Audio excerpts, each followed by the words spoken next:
Air traffic controllers in Southeast Asia have lost contact with a jumbo jet carrying 239 people. Their fates still unknown. For their families, every day emotional highs and extreme lows.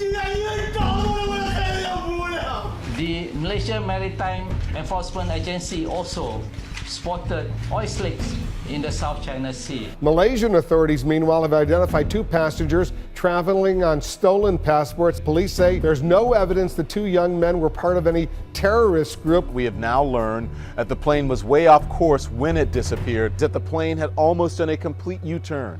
The question now is why, and another big question, of course, is where.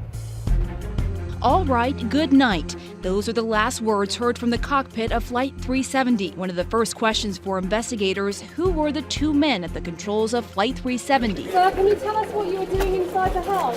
Are you investigating? Can you tell us anything about your investigation? There are a lot of theories out there about what happened to Flight 370. 2 communication systems stopped working within minutes of each other. Was someone trying to hide the plane? What we don't know and what we do know are sort of starting to come together. Its last contact, 8:11 a.m., somewhere along this arc that stretches as far north as Kazakhstan and as far south as the Indian Ocean west of Australia.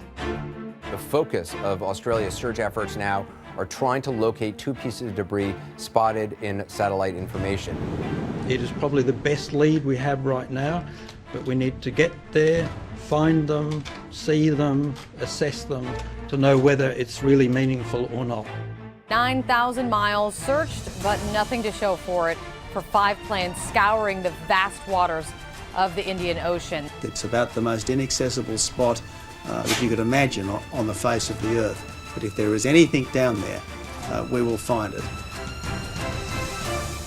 Based on their new analysis, Inmarsat and the AAIB have concluded that MH370 flew along the southern corridor and that its last position was in the middle of the Indian Ocean west of Perth.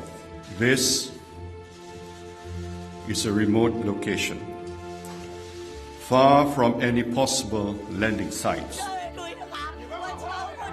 It is therefore with deep sadness and regret that I must inform you that according to this new data, flight MH370 ended in the southern Indian Ocean.